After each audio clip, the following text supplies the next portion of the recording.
शंकर भगवान की जय। शिव पुराण श्री रुद्र संहिता 51वां अध्याय। शिव पार्वती विवाह संपन्न हो जाने के बाद सभी स्त्रियां भगवान शिव से विनोदपूर्ण वचन बोल रही थीं। उस समय अनुकूल समय देखकर देवी रति भगवान शिव के निकट आकर बोली, हे दीन वत्सल भगवान शिव, आपको मैं प्रणाम करती हूँ। देवी पार्वती का पानी ग्रहण करके आपने निश्चय ही लोकहित का कार्य किया है। देवी पार्वती को प्राण बलवा बनाने से आपके सौभाग्य में निश्चय ही वृद्धि हुई है। आपने तो पार्वती का वर्ण कर लिया है, परंतु भगवान मेरे पति कामदेव की क्या गलती थी? उन्होंने तो लोक कल्याण व सभी देवताओं की प्रार्थना मानकर आपके हृदय में पार्वती के प्रति आसक्ति पैदा करने हेतु ही कामवानों का उपयोग किया था। उनका यह कार्य तो इस संसार को तारकासुर नामक भयानक और दुष्ट आसुर से मुक्ति दिलाने के लिए प्रेरित करना था। वे तो स्वार्थ से दूर थे, फिर क्यों आपने उन्हें अपने क्रोध अग्नि से भस्म कर दिया?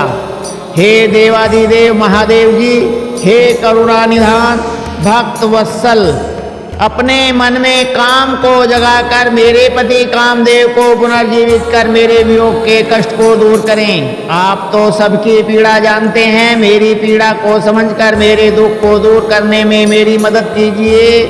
भगवान, आज जब आपके हृदय में प्रसन्नता है तो मेरा मन क्यों दुखी हो?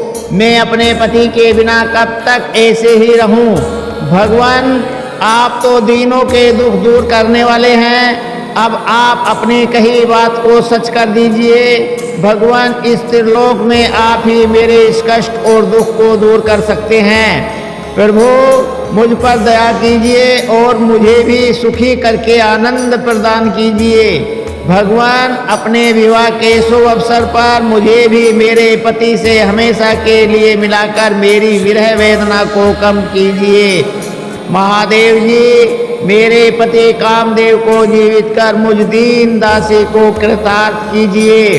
ऐसा कहकर देवी रति ने अपने दुपट्टे की गांठ में बंधी अपने पति कामदेव के शरीर की भस्म को भगवान शिव के सामने रख दिया और जोर जोर से रोते हुए भगवान शिव से कामदेव को जीवित करने की प्रार्थना करने लगी।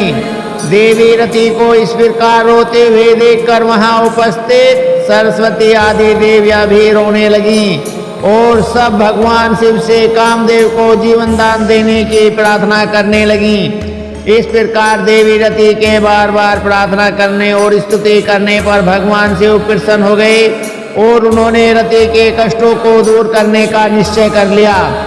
शूल पानी भगवान शिव की अमृतमयी दिव्य दृष्टि पड़ते ही उस भस्म में से सुंदर पहले जैसा वेश और रूप धारण किए कामदेव प्रकट हो गए। अपने प्रिय पति कामदेव को पहले की भांति सुंदर और स्वस्थ पाकर देवी रति की प्रसन्नता की कोई सीमा न रही। वे कामदेव को देखकर बहुत प्रसन्न हुई और उन्होंने दोनों हाथ जोड़कर भगवान शिव को नमस्कार किया और उनकी स्तुति करने लगी। दोनों पति पत्नी और रति बार बार भगवान शिव के चरणों में गिरकर उनका धन्यवाद करके उनकी स्तुति करने लगी। उनकी इस प्रकार की गई स्तुति से प्रसन्न होकर भगवान शिव बोले, हे काम और रति, तुम्हारी इस स्तुति से मुझे बहुत प्रसन्नता हुई है। मैं बहुत प्रसन्न हूँ। तुम जो चाहो मनोवांछित वस्तु मांग सकते हो। भगवान शिव के ये वचन सुनकर कामदेव को बहुत प्रसन्नता हुई। उन्होंने दोनों हाथ जोड़कर और सिर झुकाकर कहा, हे भगवान, यदि आप मुझ पर प्रसन्न हैं तो पूर्व में मेरे द्वारा किए गए अपराध को क्षमा कर दीजिए और मुझे वरदान दीजिए कि आपके भक्तों से मेरा प्रेम हो और आपके चरणों में मेरी भक्ति हो। कामदेव के वचन सुनकर भगवान शंकर बहुत प्रसन्न हुए और बोले, तथास्तु, जैसा तुम चाहते हो वैसा ही होगा। मैं तुम पर प्रसन्न हूँ। तुम अपने मन से भय निकाल दो। अब तुम भगवान श्री हरि विष्णु के पास जाओ तत्पश्चात कामदेव ने भगवान शिव को नमस्कार किया और वहां से बाहर चले गए। उन्हें जीवित देखकर सभी देवता बहुत प्रसन्न हुए और बोले कि कामदेव आप धन्य हैं, महादेव जी ने आपको जीवन दान दे दिया। तब कामदेव को आशीर्वाद देकर पुनः विष्णु अपने स्थान पर बैठ गए। उधर भगवान शिव ने अपने पास बैठी देवी पार्वती के साथ भोजन किया और अपने हाथों से उनका मुंह मीठा किया। तत्पश्चात शैलराज की आज्ञा लेकर शिव जी पुनः जनवासे में चले गए। जनवासे में पहुंचकर शिव जी ने ब्रह्मा जी, विष्णु जी और वहां उपस्थित सभी मुनिगणों को प्रणाम किया। तब सब देवता शिव जी की वंदना और अर्चना करने लगे। फिर ब्रह्मा जी, विष्णु जी और इंद्राणी ने शिव स्तुति की। सब और भगवान शिव की जय जयकार होने लगी। बोलो भगवान शिव की जय, बोलो शिव पार्वती की जय। और मंगल वेद ध्वनि बजने लगी। भगवान शिव की स्तुति करने के पश्चात उनसे विदा लेकर सभी देवता और ऋषि मुनि अपने अपने विश्राम स्थल की ओर चले गए। ब्रह्मा जी बोले, नारद, शैलराज हिमालय ने सभी बरातियों के भोजन की व्यवस्था करने हेतु सर्वप्रथम अपने घर के आंगन को साफ कराकर सुंदर ढंग से सजाया। तत्पश्चात गिरिराज हिमालय ने अपने पुत्रों मेनाक आदि को जनवासे में भेजकर भोजन करने हेतु सभी देवी देवताओं, साधु संतों, ऋषि मुनियों, शिवगणों, देवगणों सहित विष्णु और भक्तवत्सल भगवान शिव को भोजन करने के लिए आमंत्रित किया।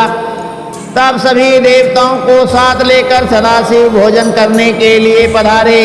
हिमालय ने पधारे हुए सभी देवताओं एवं भगवान शिव का बहुत आदर सत्कार किया और उन्हें उत्तम आसनों पर बैठाया। अनेक प्रकार के भोजन परोसे गए तथा गिरिराज ने सबसे भोजन ग्रहण करने की प्रार्थना की। सभी बरातियों ने तृप्ति के साथ भोजन किया था। आचमन करके सब देवता विश्राम के लिए अपने अपने विश्राम स्थल पर चले गए। तब हिमालय प्रिया देवी की आज्ञा लेकर नगर की स्त्रियों ने भगवान शिव को सुंदर सुसज्जित वास भवन में रत्न जड़ित सिंहासन पर सादर बैठाया। वहां उस भवन में सैकड़ों रत्नों के दीपक जल रहे थे। उनकी अद्भुत जगमगाहट से पूरा भवन आलोकित हो रहा था। उस समय वह वास भवन अत्यंत दिव्य, मनोहर और मन को उमंग तरंग से आलोकित करने वाला लग रहा था। फल पर सुंदर बेल बूटे बने थे।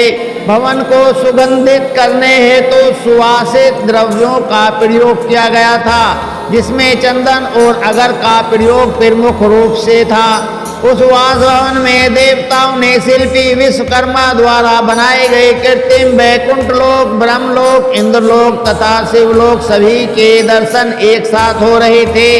इन्हें देखकर भगवान शिव को बहुत प्रसन्नता हुई। वास भवन में बीचों बीच एक सुंदर रत्नों से जड़ा अद्भुत पलंग था। उस पर महादेव जी ने सोकर रात बिताई।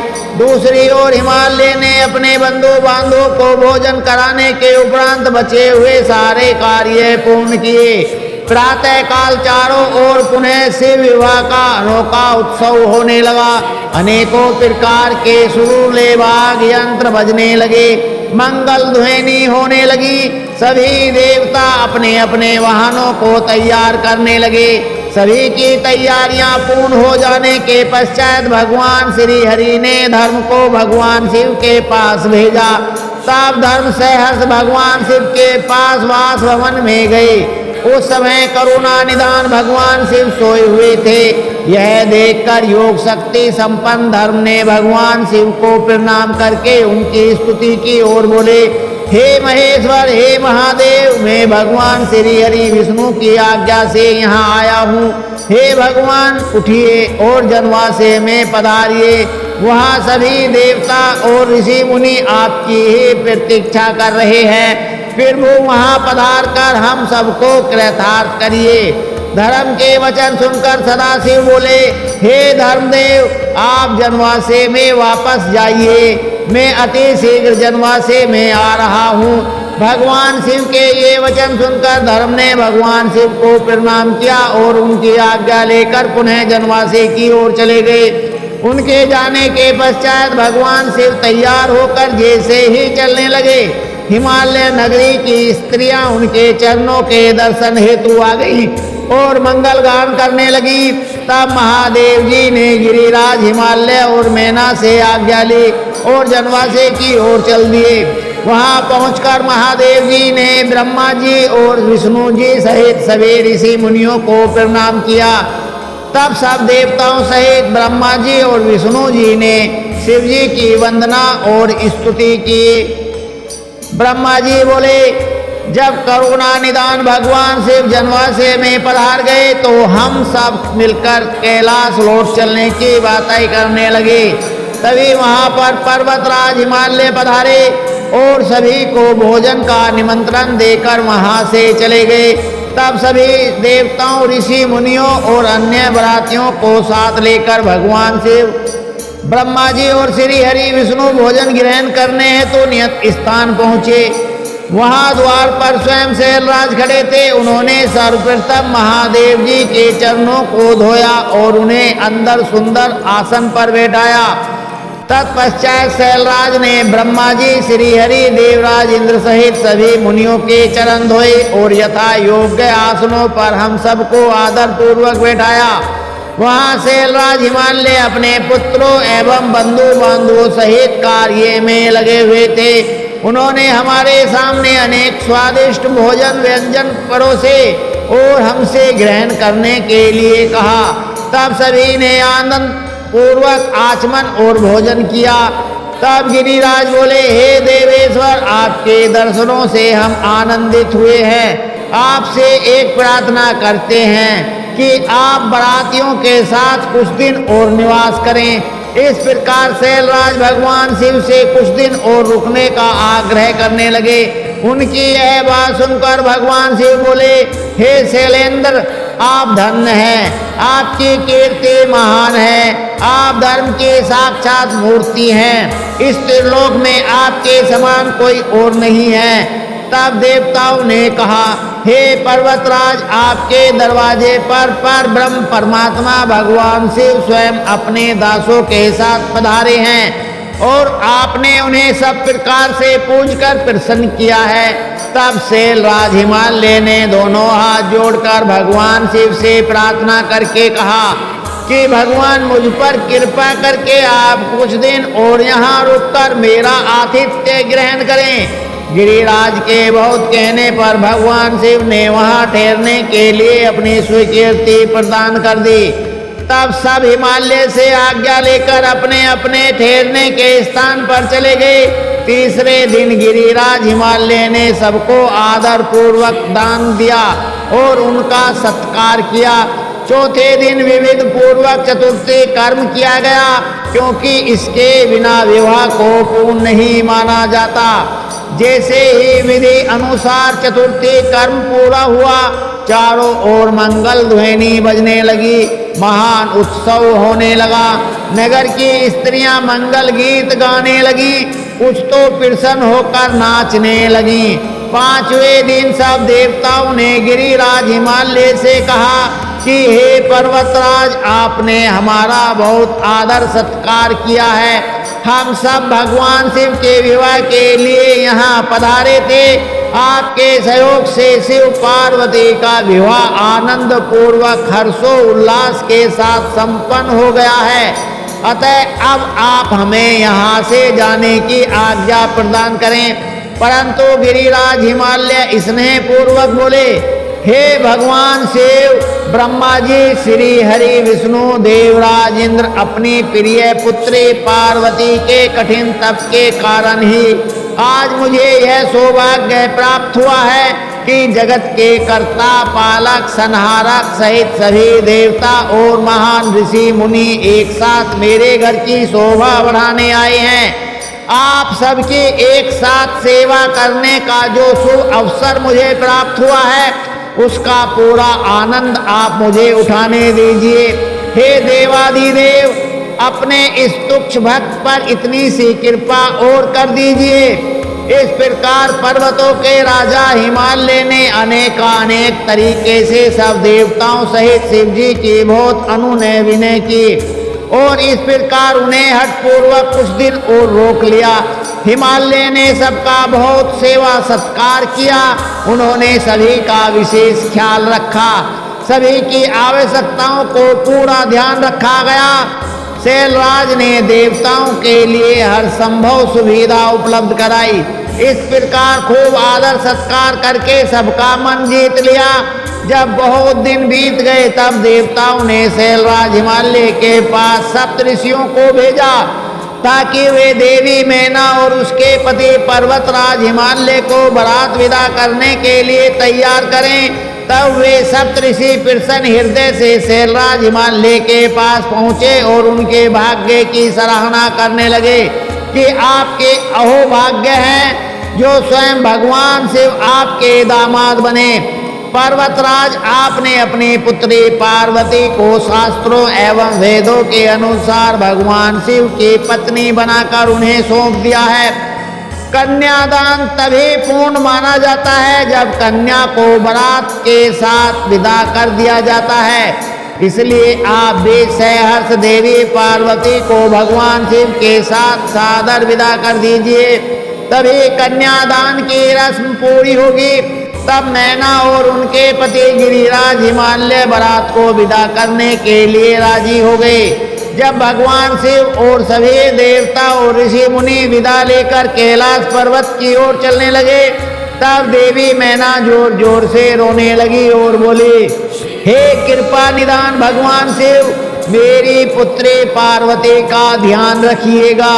मेरी पुत्री आपकी परम भक्त है। सोते जागते वह सिर्फ आपके चरणों का ही ध्यान करती है। आप सदा उसके हृदय में विराजमान रहते हैं।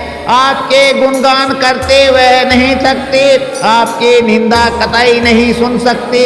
यदि मेरी बच्ची से जाने अनजाने में कोई अपराध हो जाए तो उसे क्षमा कर दीजिएगा। आप तो भक्त वत्सल हैं, करुणा निधान हैं। मेरी पुत्री पर अपनी कृपा दृष्टि बनाए रखिएगा।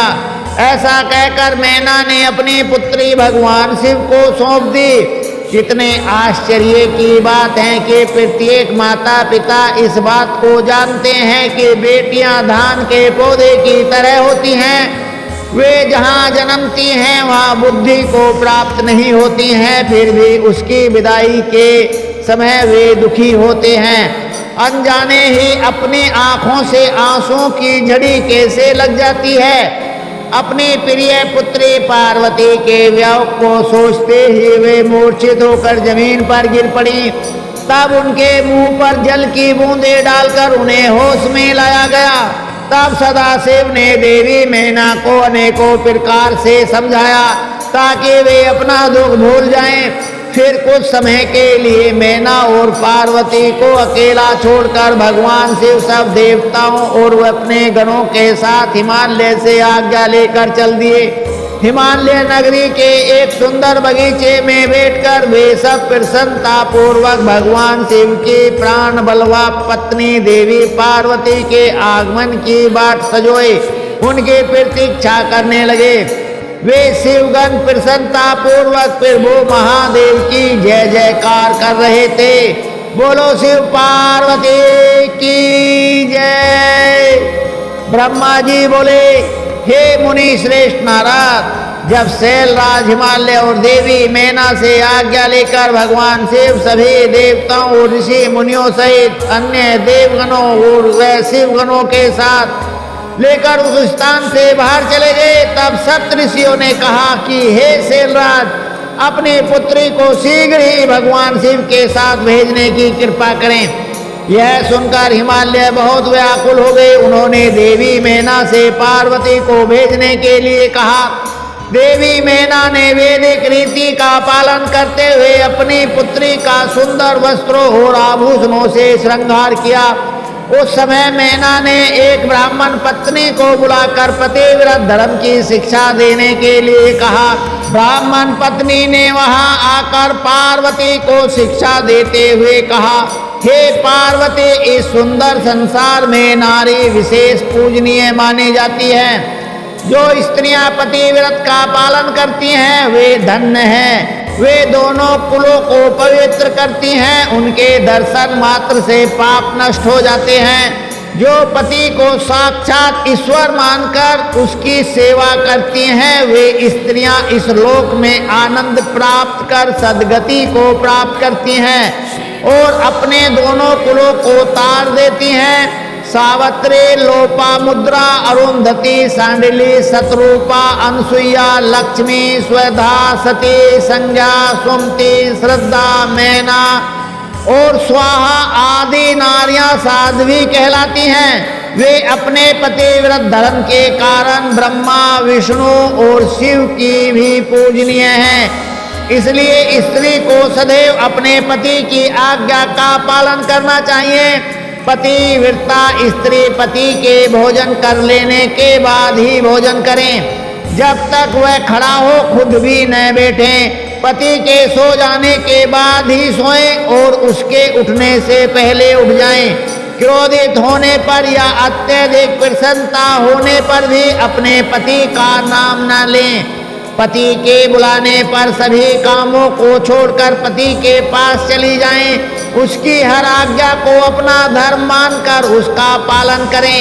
कभी वह प्रवेश द्वार पर खड़ी न हो, बिना किसी कार्य के किसी के घर न जाएं और जाने पर बिना कहे कदापि न बैठें। अपने घर की वस्तुएं किसी को न दें। पतिव्रता स्त्री को वस्त्रों और आभूषणों से विभूषित होकर ही अपना मुख पति को दिखाना चाहिए। जब पति घर से बाहर या परदेश गया हो तो उन दिनों में पतिव्रता स्त्री को सजना संवरना नहीं चाहिए। पति के सेवन की चीजें ठीक समय पर जब उसे आवश्यकता हो तुरंत दे दें। अपना हर कार्य चतुराई और होशियारी से करें। अपने पति की हर आज्ञा का पालन करना ही पतिव्रता स्त्री का परम धर्म होता है। पति की आज्ञा लिए बिना पत्नी को कहीं भी नहीं जाना चाहिए। यहाँ तक कि तीर्थ स्थान जैसे पुण्य स्थलों पर भी नहीं। पति के चरणों को धोकर उसको पीने से ही पत्नी का तीर्थ स्नान पूरा हो जाता है। पति द्वारा छोड़े गए झूठे भोजन को पत्नी को प्रसाद समझकर खाना चाहिए। देवता, पितरों, अतिथियों या भिखारियों को भोजन का भाग देकर ही भोजन करना चाहिए। व्रत तथा उपवास रखने से पूर्व पति की आज्ञा अवश्य लें, अन्यथा व्रत का पुण्य नहीं मिलता। किसी चीज को पाने के लिए अपने पति से झगड़ा कदापि न करें। सुख से आराम पूर्वक बैठे हुए या सोते समय पति को कभी न उठाएं। यदि पति किसी बात के कारण दुखी हो, धनहीन हो, बीमार हो या वृद्ध हो गया हो तो भी उसका परित्याग न करें। रजस्वला होने पर 3 दिन तक अपने पति के सामने न जाएं। उसे अपना मुख न दिखाएं। जब तक स्नान करके शुद्ध न हो जाएं तब तक पति से कोई बात न करें। शुद्ध होकर सर्वप्रथम अपने पति का ही दर्शन करें। उत्तम पतिव्रत का पालन करने वाली स्त्री को सुहाग का प्रतीक माने जाने वाली वस्तुओं जैसे सिंदूर, हल्दी, रोली, काजल, चूड़ियां, मंगलसूत्र, पायल, बिछुए, नाक की लौंग, कान के कुंडलों को सदैव धारण करना चाहिए। जो स्त्रियां सुहाग की निशानी मानी जाने वाली इन वस्तुओं को हर वक्त धारण किए रहती हैं, उनके पति की आयु में वृद्धि होती है। पतिव्रता स्त्री को कभी भी छिनाल, उल्टा आदि भाग्यहीन स्त्रियों के साथ नहीं रहना चाहिए, अर्थात उनसे मित्रता नहीं करनी चाहिए। पति से लड़ने वाली एवं उससे भेदभाव रखने वाली स्त्री को सहेली न बनाएं। कभी भी अकेली न रहें। वस्त्रहीन होकर स्नान न करें। सदा पति के कहे अनुसार चलें। पति की इच्छा होने पर ही रमण करें। उसकी हर इच्छा को ही अपनी इच्छा समझें। पति के हंसने पर हंसें और उसके दुखी होने पर दुखी हो। पतिव्रता स्त्री के लिए उसका पति ही उसका आराध्य होना चाहिए। ब्रह्मा, विष्णु और शिव से अधिक उसे अपने पति को महत्व देना चाहिए। अपने पति को शिव स्वरूप मानकर उसे पूजना चाहिए। पति के साथ लड़ने वाली स्त्री कुतिया या स्यारिन के रूप में जन्म लेती है। पति जिस स्थान पर बैठा हो उससे ऊंचे स्थान पर न बैठें, किसी की भी निंदा न करें, सबसे मीठे वचन बोलें। पति स्त्री की जिंदगी में सबसे अधिक महत्वपूर्ण होता है, इसलिए इसका सदैव पूजन करें। नारी को अपने पति को ही देवता, गुरु, धर्म, तीर्थ एवं व्रत समझकर उसकी आराधना करनी चाहिए। पति से कभी दुर्वचन न कहें। सास, ससुर, जेठ, जेठानी, गुरुओं सहित सभी बड़ों का आदर करें। उनके सामने कभी ऊंचा न बोलें और न ही हंसें। बाहर से पति के आने पर आदर पूर्वक उसके चरण धोएं। जो मूढ़ बुद्धि नारियां अपने पति को त्याग कर व्यभिचार करती हैं अथवा दुष्ट पुरुषों के सानिध्य में रहती हैं, वे उल्लू का जन्म लेती हैं। पति से ही नारी सदा के लिए अपवित्र हो जाती हैं। तीर्थ स्नान करने पर भी वह अपवित्र रहती हैं। जिस घर में पतिव्रता नारी का वास होता है उसके पति, पिता और माता तीनों के कुल तर जाते हैं। वे सीधे स्वर्गलोक की शोभा बढ़ाते हैं। इसके विपरीत जो स्त्रियां पर पुरुषों की ओर आकर्षित होकर अपने मार्ग से भटक जाती हैं, वे अपने साथ साथ अपने कुल का भी नाश करती हैं। पतिव्रता नारी के स्पर्श होने मात्र से ही वहाँ की भूमि पावन और पापों का नाश करने वाली हो जाती है। सूर्य, चंद्रमा तथा वायुदेव भी पतिव्रता हेतु नारी का स्पर्श करते हैं ताकि वे दूसरों को पवित्र कर सकें। पतिव्रता पत्नी ही गृहस्थ आश्रम की नींव है, सुखों का भंडार है। वही धर्म को पाने का एकमात्र रास्ता है तथा वही परिवार की वंशवेल को आगे बढ़ाने वाली है। भगवान विश्वनाथ में अटूट भक्ति भाव रखने वाले शिव भक्तों को ही पतिव्रता नारियों की प्राप्ति होती है। पत्नी से ही पति का अस्तित्व होता है। एक दूसरे के बिना दोनों का कोई अस्तित्व नहीं रह जाता। पत्नी के बिना पति देवयज्ञ, पितृयज्ञ और अतिथि यज्ञ आदि कोई भी यज्ञ अकेले संपन्न नहीं कर सकता। पतिव्रता नारियों को पवित्र पावनी गंगा के समान पवित्र माना जाता है। उसके दर्शनों से ही सब कुछ पवित्र हो जाता है। पति पत्नी का संबंध अटूट है। पति प्रणव है और पत्नी वेद की ऋचा। एक तप है तो एक क्षमा। पत्नी द्वारा किए अच्छे कर्मों का फल है पति। हे गिरिराज नंदिनी, शास्त्रों में पतिव्रता नारियों को 4 प्रकार का बताया गया है। उत्तम, मध्यम, निष्कृष्टा, अति निष्कृष्टा। ये पतिव्रता स्त्रियों के भेद हैं। जो स्त्रियां स्वप्न में भी सिर्फ अपने पति का ही स्मरण करती हैं, ऐसी स्त्रियां उत्तम पतिव्रता कहलाती हैं। जो स्त्रियां प्रत्येक पुरुष को पिता, भाई एवं पुत्र के रूप में देखती हैं, वह मध्यम पतिव्रता कहलाती हैं। जिनके मन में धर्म, लोभ, लाज का भय रहता है और इस कारण वह सदैव धर्म का पालन करती हैं, वे निकृष्टा पतिव्रता कहलाती हैं। जो स्त्री अपने पति से डरकर या कुल के बदनाम होने के डर से व्यभिचार से दूर रहती हैं, वह स्त्री अति निकृष्टा पतिव्रता कहलाती हैं। ये चारों प्रकार की पतिव्रता स्त्रियां पावन, पवित्र और समस्त पापों का नाश करने वाली कही जाती हैं। मुनि अत्रि की पत्नी अनुसुईया ने अपने पति व्रत के प्रभाव से त्रिदेवों ब्रह्मा, विष्णु और शिव को शिशु बना दिया था। यही नहीं, उन्होंने मरे हुए एक ब्राह्मण को अपने सतेत्व के बल से जीवित कर दिया था। हे गिरिराज नंदिनी, मैंने पतिव्रता स्त्री की सभी विशेषताएं और गुण तुम्हें बता दिए हैं। अब आप इसी के अनुरूप ही आचरण किया करें। अपने पति की हर आज्ञा को सर्वोपरि मानकर उसका पालन करें। पति को खुश रखने से ही सभी मनोवांछित फलों की प्राप्ति होती है। आप तो जगदम्बा का रूप हैं और आपके पति तो साक्षात भगवान शिव हैं। आपको यह सब बताकर कोई लाभ नहीं, क्योंकि आप तो यह सब जानती ही हैं और इसका उत्तम पालन भी करेंगी। आपके विषय में तो सोचकर ही स्त्रियां पवित्र एवं पतिव्रत धर्म का पालन करने वाली हो जाती हैं।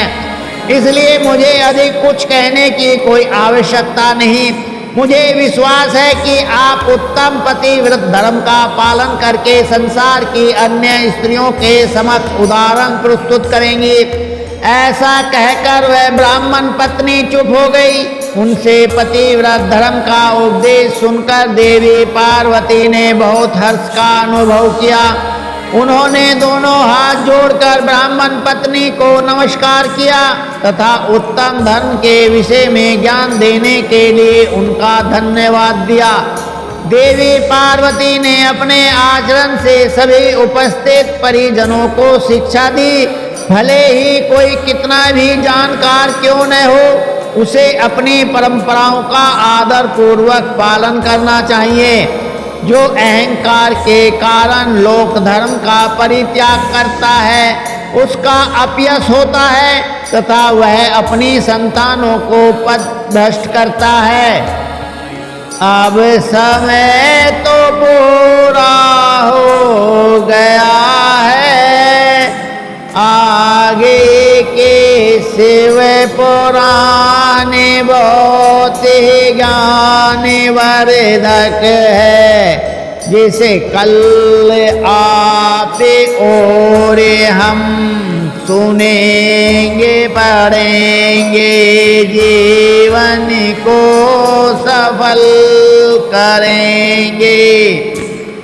जय शंकर भगवान की, भोले बाबा की जय, शिव पार्वती की जय। ओम नमः शिवाय।